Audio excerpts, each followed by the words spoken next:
जिला सरकारी बैंक के सामान्य अध्यक्ष आदरणीय फूल सिंह नन्ना जी, हमारे बैंक के महाप्रबंधक जी, अन्य कई माध्यमों से समय समय पर यह प्रयास किया गया है कि क्योंकि हिंदुस्तान में भले कोई सरकार बनती रहे या कोई भी शुरुआत हो, लोग इस बात को बड़ी अच्छी तरह समझते हैं कि इस देश का विकास तभी हो सकता है जब गांव का विकास हो, और गांव का विकास तभी हो सकता है जब प्रारंभिक स्तर पर, और उसका सबसे मजबूत कड़ी है, उसकी सबसे मजबूत कड़ी हमारी प्रारंभिक समितियां हैं। लेकिन इसके साथ हम ये भी कहना चाहेंगे कि दुर्भाग्य है खासतौर से उत्तर प्रदेश में और तमाम कुछ स्टेटों में कि पिछले कुछ समय से कोऑपरेटिव गवर्नमेंट बुरी तरह ध्वस्त हुआ है। और उसमें दोषी कोई भी हो सकता है, लेकिन उस भ्रष्टता की वजह से भले ही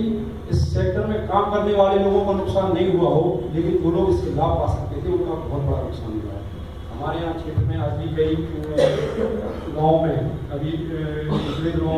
हम लोग अखबारों में भी छपा सकते हैं, लेकिन स्वयं सहायता समूह जैसा एक पावन उद्देश्य था लोगों को रोजगार से जोड़ने के लिए, स्वरोजगार से जोड़ने के लिए, लेकिन उसमें भी लोगों ने, मैं बिल्कुल दावे से कह रहा हूँ, पूरी ईमानदारी से काम किया है। ये तो हमारे कई गाँव की कई बेरोजगारों की तस्वीर बदल सकती है। एक बार फिर आपके लिए नाबार्ड ने ये अवसर उपलब्ध कराया है। निश्चित रूप से जो भी बातें हो रही थी हमने बड़ी गंभीरता से सारी बातों को सुना, और यह जो नाबार्ड की सोच है निश्चित रूप से हिंदुस्तान क्या देश के बड़े बड़े इंजीनियर्स लोग के जो काम करते हैं उनका बिल्कुल सही सोचना है कि जब छोटे छोटे लोगों को रोजगार के प्रति या उनकी आय में वृद्धि के प्रति सचेत किया जाएगा तो निश्चित रूप से देश में कई चीज़ों में हम आपको विश्वास दिलाते हैं, देश उन्नति करेगा, अपराधों में भी कमी आएगी, आर्थिक स्तर भी देश का बढ़ेगा, और कौन ऐसे अवसर उपलब्ध होंगे कि हमारे यहाँ लोगों को बाहर जाने के लिए, यहाँ बुंदेलखंड के तमाम लोग बैठे हैं, आप सब लोग जानते हैं कि हमारे यहाँ लोग जो फसल करते हैं उसके बाद मजदूरी करने के लिए दिल्ली, मुंबई, मद्रास की तरफ आते हैं, तो उनका पलायन नहीं रुकेगा।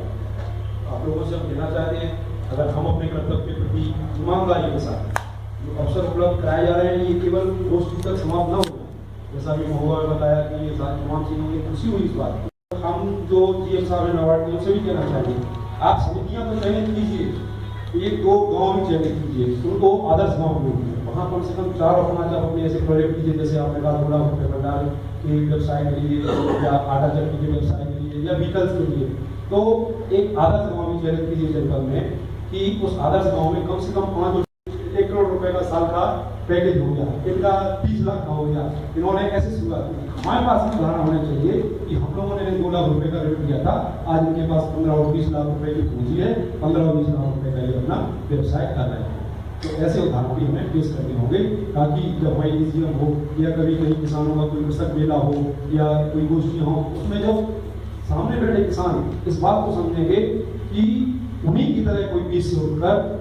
समृद्ध हुआ है, सक्षम हुआ है, उसके लिए प्रयास किया गया है, उसने योजना का ऋण का सदुपयोग किया है, तो और लोग इस बात के लिए प्रभावित होंगे और निश्चित रूप से हमारा मकसद सफल होगा। आप सब लोगों ने यहाँ बुलाकर सम्मान दिया, आप सबका बहुत बहुत धन्यवाद।